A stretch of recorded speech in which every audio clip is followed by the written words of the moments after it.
Sure thing.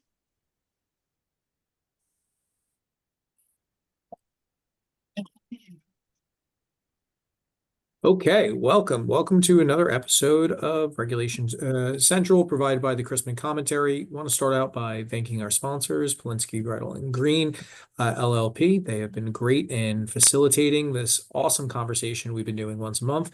I'm your host, Matthew VanFossen, and today we have an awesome panel with us. And there's been a lot of stuff going on. So everybody, why don't you introduce yourselves really quick, and I'll introduce the first topic for today. Brian, why don't you go first? Yeah, I'm Brian Levy with Cat and Temple in Chicago, and I'm not in Chicago today. I'm actually in Acapulco with my dad and brother on a little trip that we kind of do annually. And I'm in big trouble with my wife back home where it's 11 below. Marty? Hey, I'm Marty Green. I'm with Polunsky Beitel Green in Dallas, Texas, where it's not quite as cold as it is in Chicago, but not nearly as warm as it is in Acapulco. But happy to be here and happy to have this talk. Awesome. Thank you. Loretta, our new panelist of the day. Hey, I'm Loretta Salzano with Francine and Salzano in Atlanta, but nor am I in my office today. My son is driving a car and we are somewhere in rural Pennsylvania on grad school tours. So I'll be looking for Brian doing some cliff diving in Acapulco in your next music. Right. Yeah.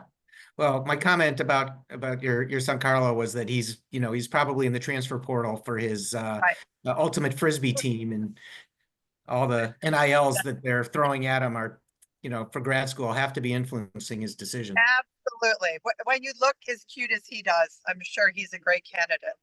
Yeah. So I'm sure that everybody wants to talk about the, big news of the week, which is the inauguration, but we're going to talk about that a little bit later. I want to talk about some other things affecting our industry and our country as the whole. Our hearts go out to all of the victims of the California fires that state is currently experiencing, but there's some implications for our industry.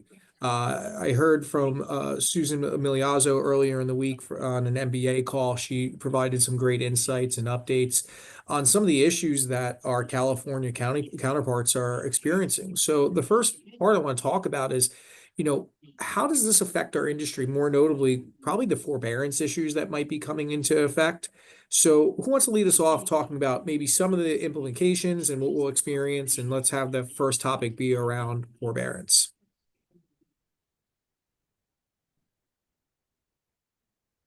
I guess Marty, you were talking earlier. Why did you jump? Okay, I'll sorry to jump.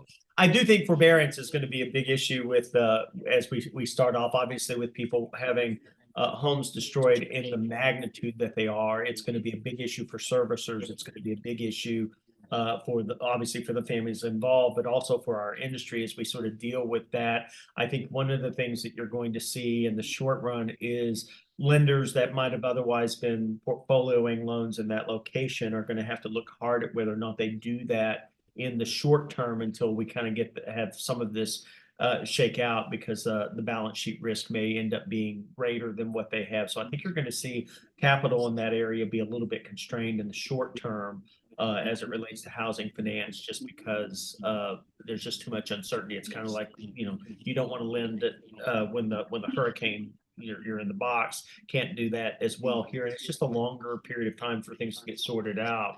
So I think it's going to be more capital constraint that you're going to see. And I think forbearances are based upon the new servicing rules are going to be people are going to be in those programs, but without a house there, they're going to also have to have alternative housing. So there's just a lot of things that are going to be going on there that are going to be difficult for people to work through and for the industry to work through as a whole. And then you have the insurance overlays on top of all of that, in terms of the delays, in terms of those things getting processed and that kind of stuff. So I think there's just going to be a lot of uncertainty in that world, unfortunately, for the people involved for the short term.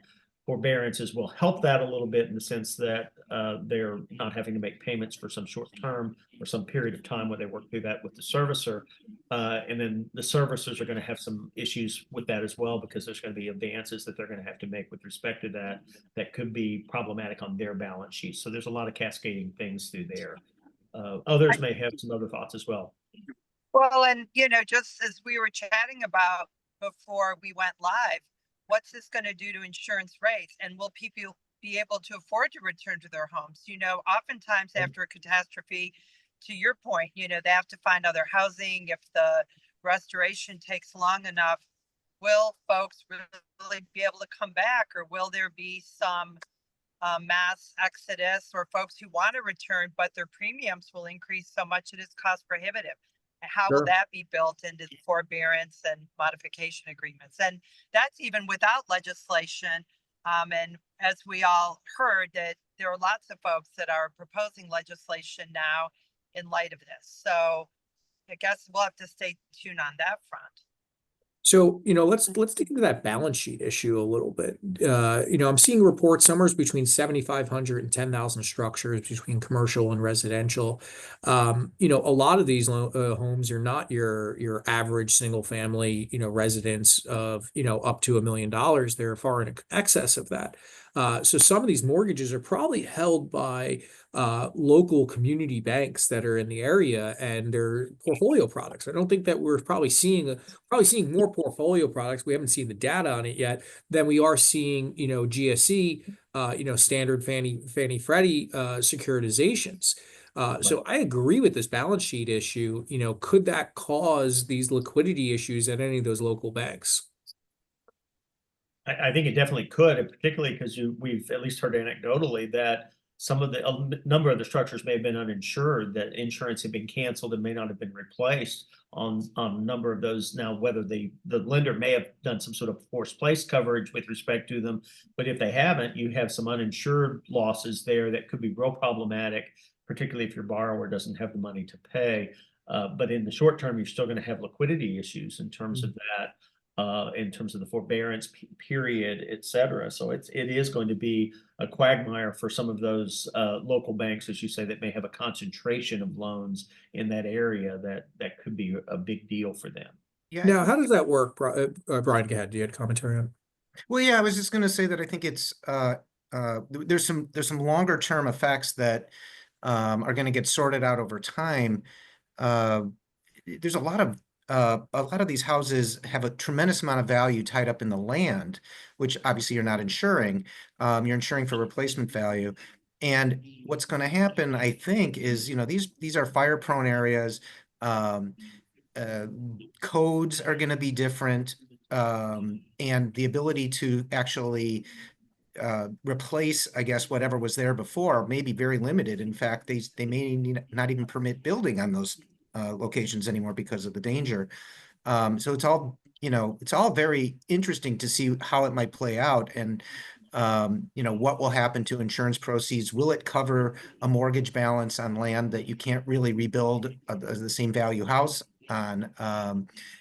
Certainly not with the proceeds that you're going to get. So I think a lot of that's going to be individualized analysis, a lot of work for loan servicers to coordinate values and insurance proceeds and costs to restore, and customer complaints over, whether they can, and the regulatory environment. It's going to be, in Southern California is, not one to be shy about a regulatory environment. So, and even back to that forbearance issue, you only have a limited amount of time to start figuring this stuff out. And as we know about the state legislators, nothing really happens that fast. So going down a rabbit hole of, let's say insurance did get pulled. Let's say there was a lapse in forced place insurance from the servicer. His home gets destroyed. It has, let's say maybe a $500,000 or $750,000 mortgage on it.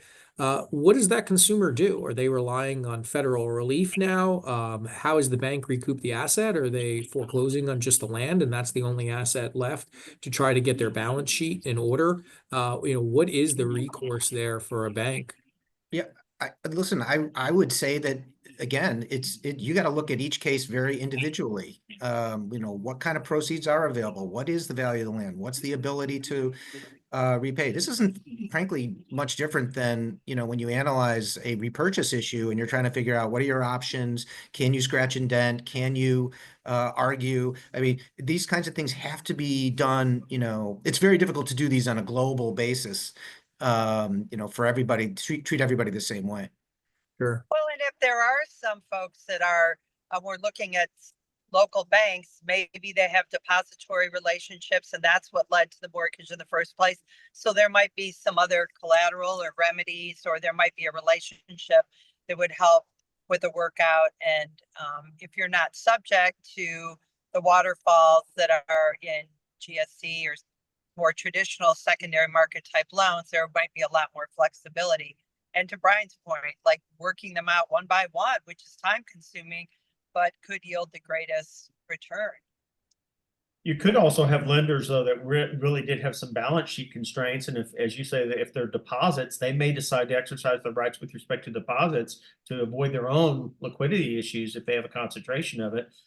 So that's a possibility as well. So, I mean, it's certainly a quagmire that's going to be different for each lender and different for each borrower, but it's going to be problematic. And I think, I don't remember if it was Matt or if it was you, Brian, that made the point about building codes, but I think that's a big issue is when they're rebuilding this, are they going to permit it at all, which you pointed out, but also what are the requirements going forward, and the building time based upon those requirements has historically been very long. As a consequence, is there going to be an ability of the local authorities to expedite that given the breadth of this particular problem?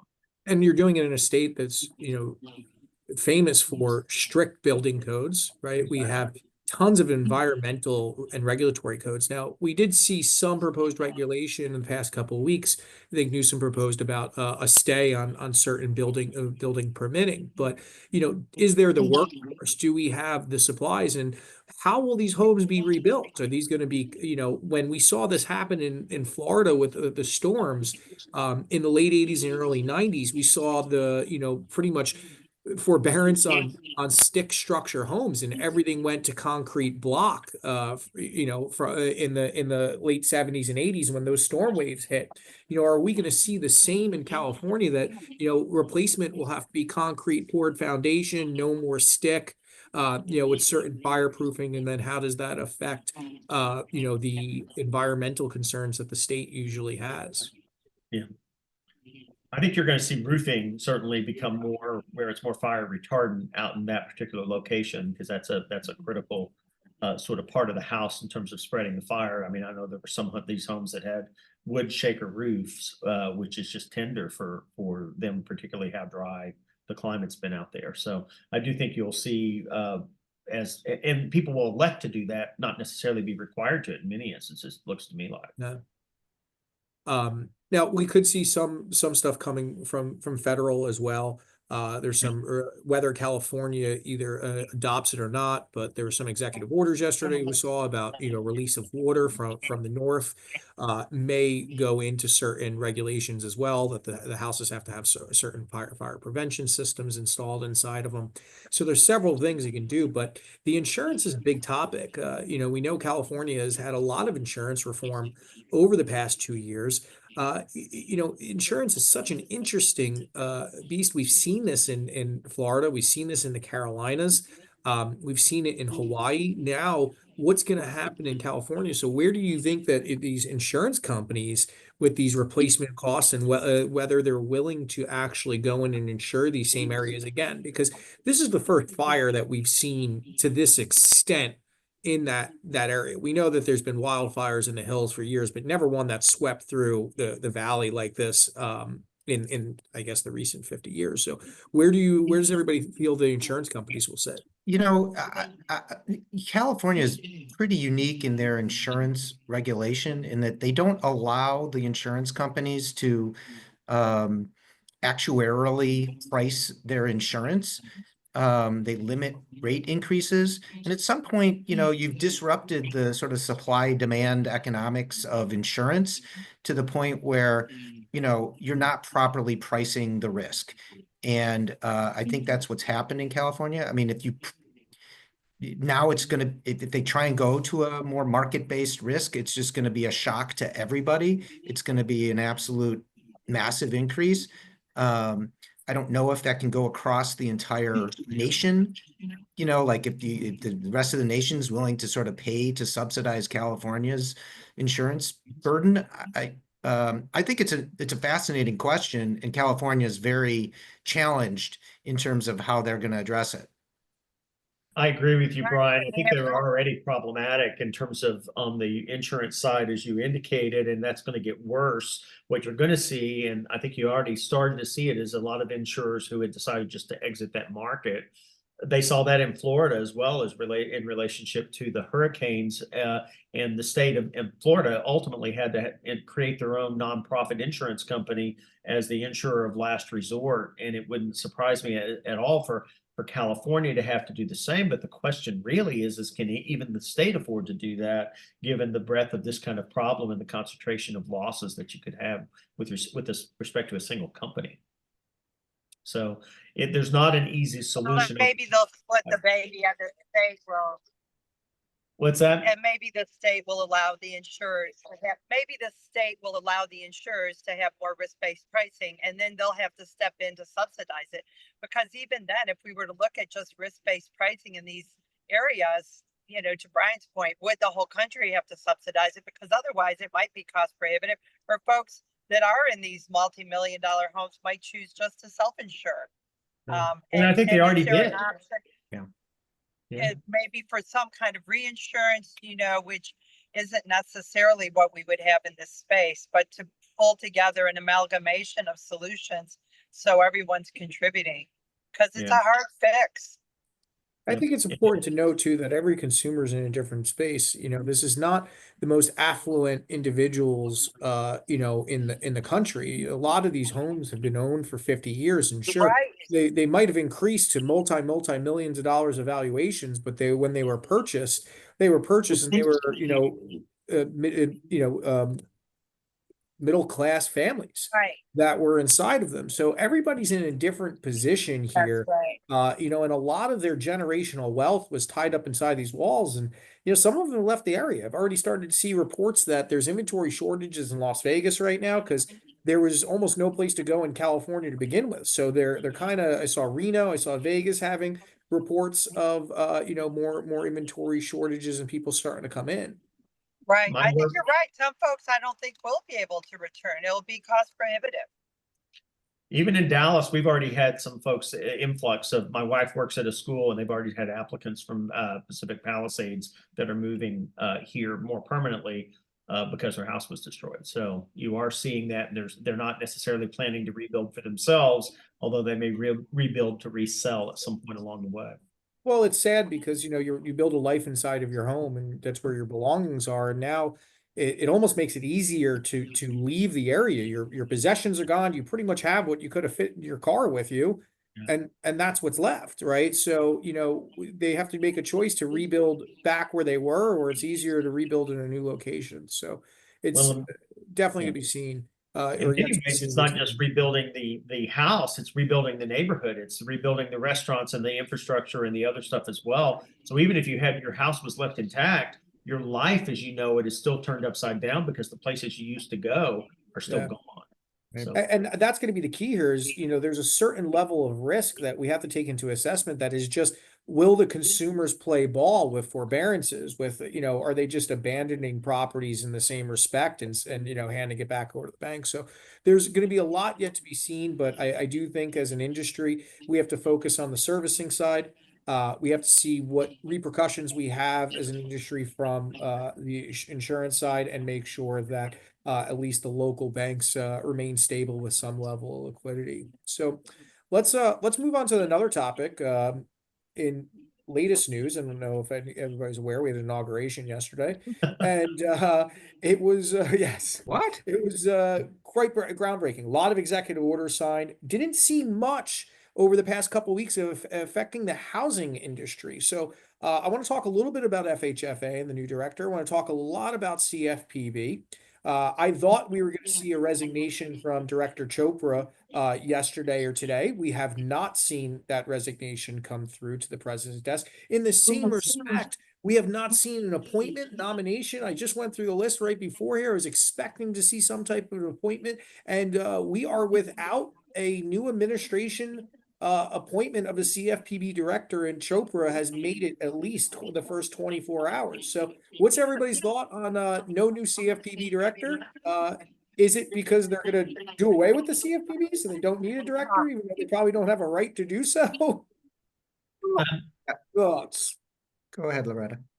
Well, Chopra is digging in, it seems. I'm surprised. I thought he was going to run for the hills immediately upon Trump's swearing in. And instead, what I'm reading is he's digging in and making them throw him out. I can't imagine that they'll try to topple and dismantle the CFPB before appointing a new director. We saw that in one of the executive orders, Trump is staying new regulations and regulations that haven't cleared certain hurdles through publication in the Federal Register and otherwise. It's a pretty squishy executive order with lots of as permitted by applicable laws. And I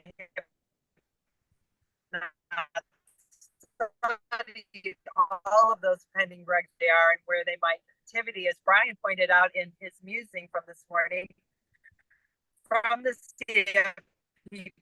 CFPB over the holidays. I perhaps expecting that Chopra would be, I guess we'll see. There also are rumblings about who might be appointed to replace him, someone who's more crypto friendly, more interested in taking things in a different direction, but without necessarily dismantling the CFPB, as we see Musk wanting to do as, our second in command or whatever he is, the Doge. Yeah, we did see some executive orders around Doge and refactoring one of the current interior departments. And that's, the path. We thought maybe a new department would be formed, and it looks like they're renaming a current one. And that's the path that they decided to take. So does anybody have any picks on who they think will be picked as the CFPB director if a new director does go in? I actually think you're going to see an interim director, not a full director. I think right now there's not. Then I think they've had a number of people who've declined to serve based on the thought that this is a department that's going to be in the crosshairs, and it's a department that very well may be one that gets eliminated, or at least there's a proposal to do that at some point. So I think there's a lack of really folks that would want to serve in that capacity long term, but they may get someone more on an interim basis, and it's easier to do that from a confirmation standpoint. So it wouldn't surprise me at all for them to hopefully less disruptive than Mick Mulvaney was as interim. Exactly. Yeah, I mean, he tried to rename it. That was his first course of action. Which the industry hated because we had to reprint everything, right? So that was. I still can't say it. BFCB or CBF. Doesn't matter. Yeah, it's funny. Yeah, I actually. Oh, sorry, Marty. Oh, go ahead. Finish your thought. Oh, no, I was just going to say it does seem to me that that was one of the more harebrained ideas that I recall from Mick last time around. Go ahead. I'm sorry. Well, first of all, I did hear something last night that's sort of embargoed, so I can't really speak to it. But I'm pretty sure that, despite the fact that he hasn't been given the Trump "you're fired" just yet, that's coming for Rohit Chopra at some point here in the near future. Yeah. I don't know. I mean, there may need to be an interim director for that reason. Because somebody has to go through a confirmation process, which is, and what you would expect from an interim director is to sort of hold everything status quo, like to not, like, whatever you were doing, stop doing it, and let's get our arms around what's happening. I mean, as I mentioned, thank you for the plug, Loretta, on my mortgage musings today.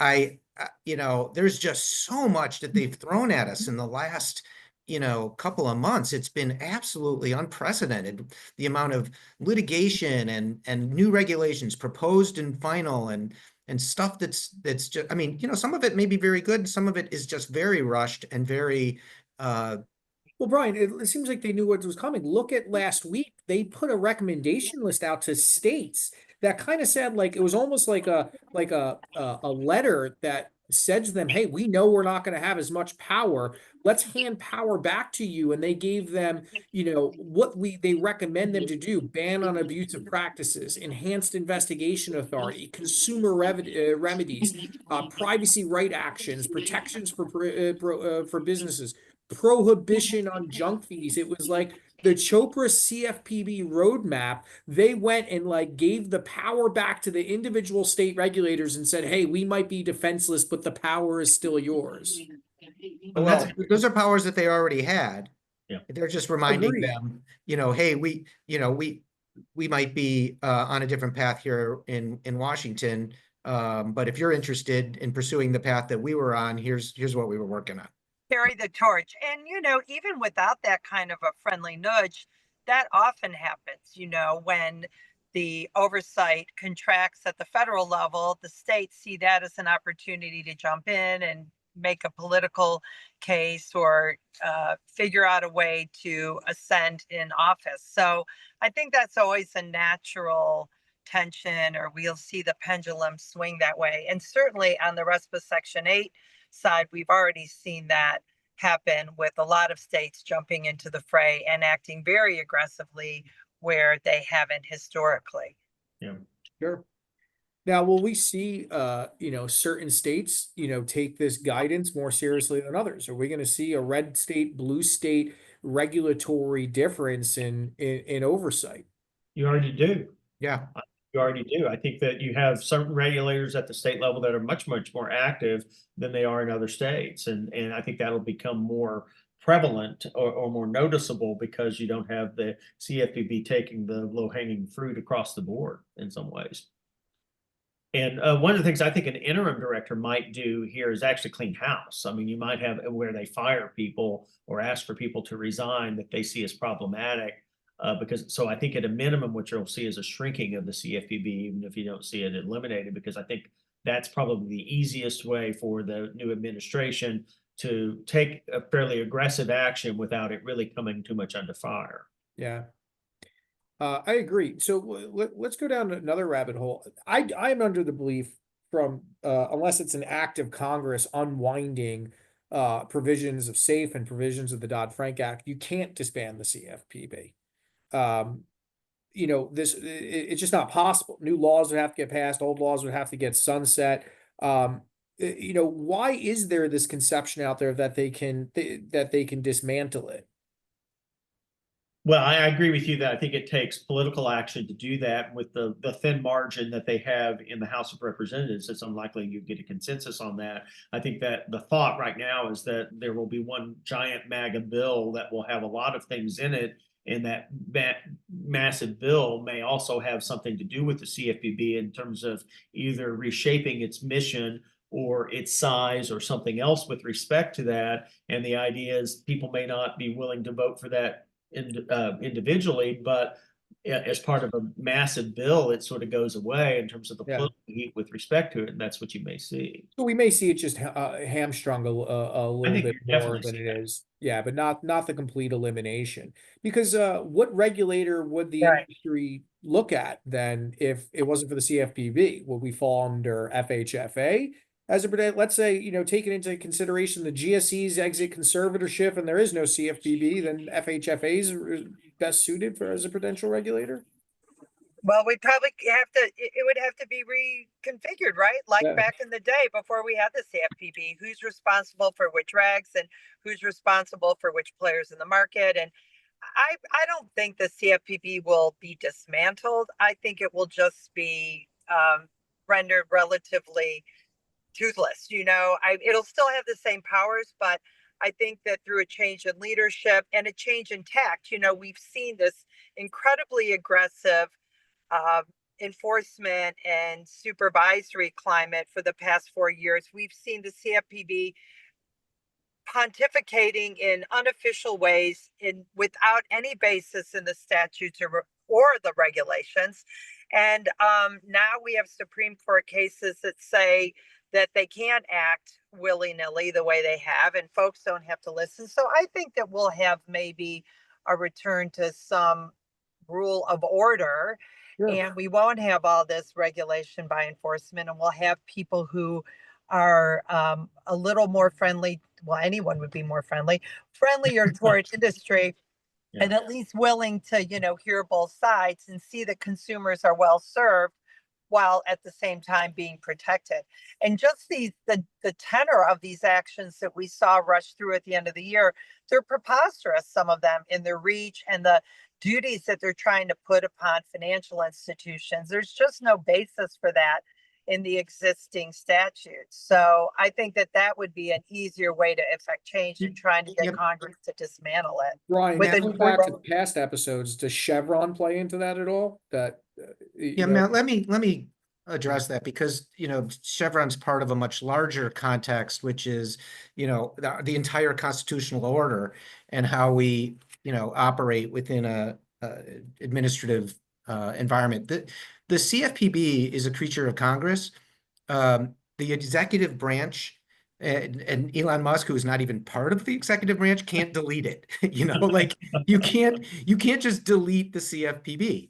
The industry tried to make this argument that they were unconstitutionally funded. The Supreme Court said, nah, we don't think so. 7-2, we're gonna say their funding is fine. There's another argument pending around that. I think it's not likely that they're going to be deleted, okay, by either by court action or by executive fiat. There is definitely an opportunity for reform here. There are certain things that the CFPB can do for itself. They can make exceptions to laws that they have authority to do. They can issue different interpretations than the ones that they've done. They can revoke certain proposed rules. There's some things that they can't. The final rules, those have to go through a different process. This is complicated. If Congress is going to act, it's much more likely that if you're going to get a majority, as Marty was talking about, you've got just a very thin congressional majority on the Republican side. I mean, 1 or 2 people. So you're going to need bipartisan support for whatever. I could see maybe some discussion of there's always been discussion of creating a commission instead of having a single director. I think that would be wise, but I still think that's a heavy lift. I mean, again, this was sort of the theme of my music today, was like, hey, I like the spirit of Doge that, let's cut everything, but it's just not practical, but we can certainly make some improvements for sure. Yeah, and a couple of comments on that. From reading the executive order about Doge, it seems like the initial order gave them a lot of authority over software enhancements and looking at streamlining through software. So take that into consideration. And then my view, I kind of look to Mortgage Bankers Association when we were dealing with the Supreme Court and the potential of the CFPB being ruled unconstitutional. I think MBA's position was spot on. They said, hey, look, if that does happen, let's take the investment we've already made, the billions of dollars in compliance architecture, the SAFE Act. Let's take, TRID, QM and the patch, HMDA. Let's not unwind that. Let's just say what's done is done now, and that is now the law of the land. And we don't have more regulation coming down the pike, but let's not go back and unwind billions of dollars in infrastructure improvement that got the industry. Let's face it, we're in some of the lowest default rates we have ever seen. We cannot see. I don't understand how our regulators can complain when they see under a 2.5% federal default mortgage rate in current originations. It looks like we did a really good job over the past 17 years. No doubt. I think that's right. I think that's a good question about the industry doesn't really want the CFPB to go away. They just want them to be more reasonable and not act on fiat in terms of things that just sort of strikes them on a particular day. But I think overall the industry likes having a unified regulator of the transaction, because if you take them out of it, we're back to where we were before, where you had the FTC who regulated certain of the laws and the HUD who regulated other portions of it, and their interpretations were never consistent. We could never figure out, well, how do you square these two? And they said, well, we don't have responsibility for the other one. So I think the unified regulator still makes great sense, but I think how they regulate still matters. I would say there's 2 things that the industry wants to see. No more rule by enforcement. They don't like rule by enforcement. Yep. And MLO comp. I think everybody is on the same page that even though MLO comp can't be disbanded, again, it would take another act of Congress. That is the worst thing that came out of Dodd-Frank, and the part that we see the most amount of workarounds, the most risk being taken, and the one that, quite frankly, when you take into consideration QM total points and fees, makes the least sense compared to any other industry or any other professional inside of a real estate transaction. So, let's hope that if they are going to do something, they try to focus on at least those 2 categories and not the ones that actually probably improved it. You know, I don't Yeah. think anybody's complaining about Safe Act licensing. Right. Right. Well, and NBA has a big push for Section 8 reform. Maybe that would open up the path for that. I don't see that being high on the Trump administration list, of course, and maybe none of this CFPB stuff is, other than to just freeze things for a bit, put the hold on the rules, and let's see where we are and reassess, just to stop the excessive regulation. Sure. So what about FHFA? We did see an FHFA director, Plute, right? Bill Pulte. Bill Plute, comes from housing, Pulte. right? From Pulte. housing manufacturing, and some finance background as well. It seems to be that the general consensus that I've been reading is this is a direct target to leave to pick up where Calabria left off with GSE privatization. And that, they're going to move this full forward with trying to get the GSEs back into privatization. But can't forget here, this is only a 4-year presidency, right? So is that even possible in 4 years? How does this work? What will we see out of FHFA? Are we going to see things like LLPAs be pulled back, right? Where are we going to see with the G party fees? What's your forecasts on FHFA and the new director? I think it's much too challenging politically for anyone to want to tackle right now. There's no coherent housing policy that anybody's developed other than, gee, we want more affordable housing. And you saw that in his executive order. I don't know how that's going to be implemented. Like what kind of a control economy do we actually operate the government? So, I mean, and frankly, there's nobody that is going to tell you that if you privatize the GSEs that you lower interest rates. I mean, that's much more likely to increase interest rates because you no longer have the implicit or explicit guarantee of the government, so that those mortgage bonds are going to be more risky. Sure. So you're going to have to pay a higher rate. So I don't see it selling that to the American public as a great move to increase affordability. If anything, the way to do it would be wipe out LLPAs while you still have control of FHFA and, put pressure on the Fed. Not that the executive branch could even do that to begin with, to start some quantitative easing. Those are the impacts that they could have influence over, but moving it to privatization, I'm not sure how that benefits housing right now. Yeah, and it's interesting when you mentioned Bill Pulte as the nominee. He is a fairly young guy, but he grew up in the building world. His grandfather started Pulte Homes in Detroit, which is at one point was the largest home builder in America, I believe. His dad is also a big home builder in South Florida. And so he's definitely grown up in that world. He was on the Pulte board for a while. So he's going to be pretty sensitive to, I think, housing needs. So on the one hand, but on the other hand, he's also a cryptocurrency investor. And so there is some thought that he would be amenable to some sort of privatization of the GSEs. But again, I think the proof is in the pudding of how you go about it. And are you able to do that in a way that doesn't raise the cost of mortgages even more? And that's the real dilemma here. So I think generally the industry should probably be pretty pleased with Bill Pulte as the choice there. But the proof will come soon enough, I suppose. But I think it's too big a problem, as others have indicated, to try to tackle in probably the first 2 years of it, because in order to do that, I do think you need a legislative solution. Well, Marty, I never thought it would take this long. I mean, talking about a crystal ball, when this all happened and the GSEs went under conservatorship, I just thought a private secondary market would rise up faster. And maybe that's because I come from a background of subprime, and different delivery channels and ways to make that happen. And it's just astounding to me it's taken this long. And to your question, how could this happen in 4 years? I think you're right. We really have made very little progress since this happened, in 2008. So It's crazy to think that someone could solve it this quickly. And, we have had different things, different types of products that have gone hand in hand with different protections, like a non-QM market. But still, that has never flourished as I would have predicted. Yeah.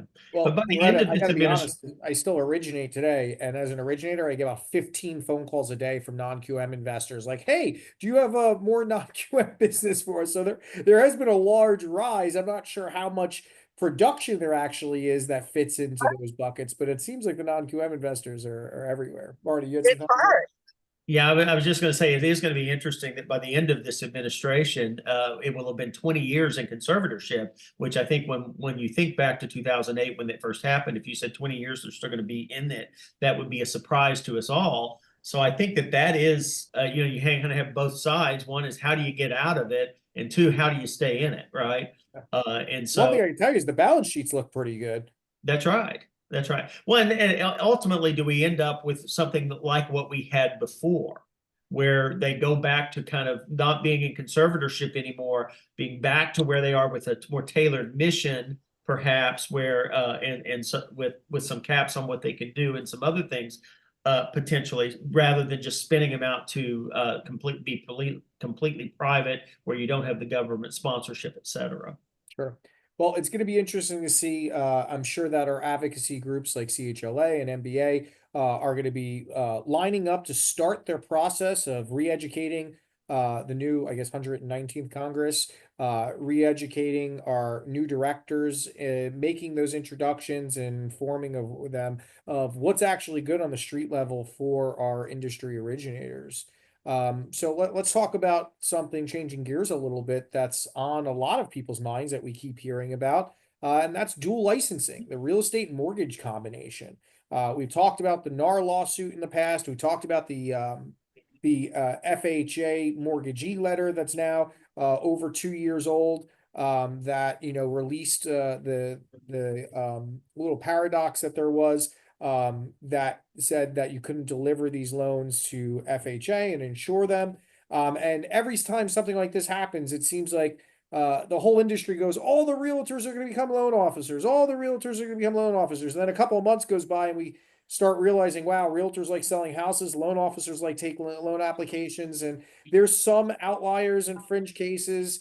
We see these business models that constantly pop up. We've heard of the one-stop shop, but it doesn't seem like anybody creates a mainstream model. In fact, some of the top 5 originators in the country have tried to make it mainstream models, and we've seen them then back off and I don't want to say failed business models, but business models that maybe weren't financially viable. So what are some of the landmines and guardrails, if you will, about hiring real estate agents? We still see a lot of people explore this, and I think you're right. They might start the conversation with let's have the real estate agent also be the LO. And even if there aren't any state law prohibitions, and I think there might be only one state that does do that, you really are hard pressed to get the realtors to get licensed and jump in with 2 feet. So there's going to be something of a ruse about it.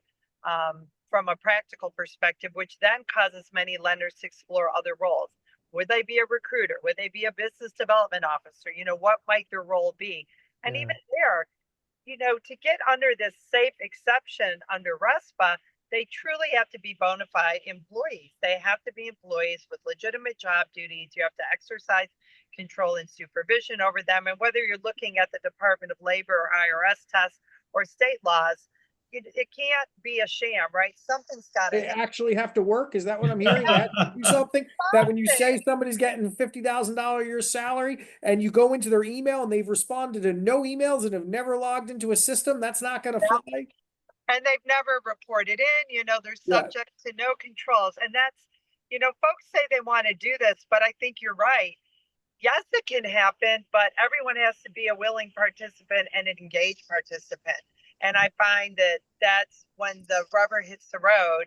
They don't, to use like 1,000, bad expressions.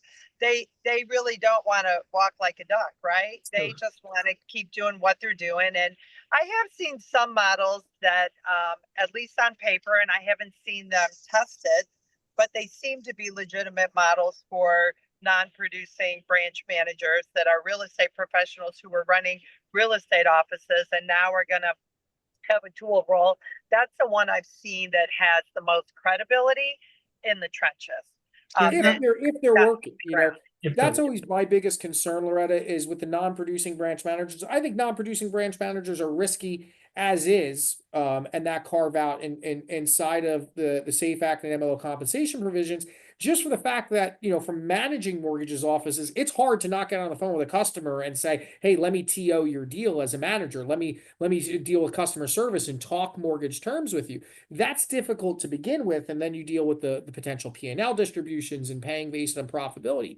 Adding a layer of complexity to that, now saying they're a broker owner of a real estate office, the disclosures that are associated with it, the secondary market concerns of can I even sell these loans, downline compensation, it adds a lot of layers of complexity. Right. And I to shouldn't it. even use the word branch, because really the branch is more like a cost center is what I find, Yeah. right? And what are they really doing? Are they doing sales development? And that's why when I'm always astounded to see how the job descriptions are morphing as the candidates discussions continue. And we RESPA lawyers jump in to say, whoa, whoa, whoa, what about this? And, how are you going to demonstrate this? Do you have other people in the same position? How do you treat them? Well, there's one thing I can tell you is I read the MBA op-ed and white paper on RESPA reform, and there was nothing that said that kickbacks are fine. So, Marty, Well, what do you got on the topic? But yeah, I would say that usually what's interesting, it's a great topic for folks to talk about, but once you tell the realtor they have to take a test, they actually have to perform the services, and they have to continue with the continuing education requirements. It's different than what they're already having to do for their real estate license. If it's in a licensable role, and you're not exempt from it, that's where we kind of see them sort of get a lot less interested, at least in talking to our clients that have kind of explored it. Yeah, and I would add that, I think Marty and Loretta are right on target, and so are you, Matt, frankly, with the comments. But at the bottom line is lenders really don't want realtors to be originators. Like, it's just there's other issues with that. There's QC issues. There's additional risks. You got to make sure you don't have the wrong conflicts dominating the transaction. At the end of the day, these sort of relationships, they're aren't real. Okay, if there isn't a real employment relationship and they aren't doing all the things they need to do as an employee or as a mortgage originator or even a business development person, it's just a way to funnel money to a referral source. And so you've got to make sure that it's done right. And when you look at the models that are, they're trying to do it right, they're not very successful with it because the realtors don't want to do it. To your point, the lenders don't want to do it. And so it's not something that you can Loretta remembers in Georgia, the ZNet deal that HUD consent Right. order from 2000, where they were just paying realtors to give them a name and said they were employees. Well, that's sort of like the holy grail for realtors and trying to make money. Like, oh, I just give you a name and I get paid for it. And you call me an employee. That does not work under RESPA.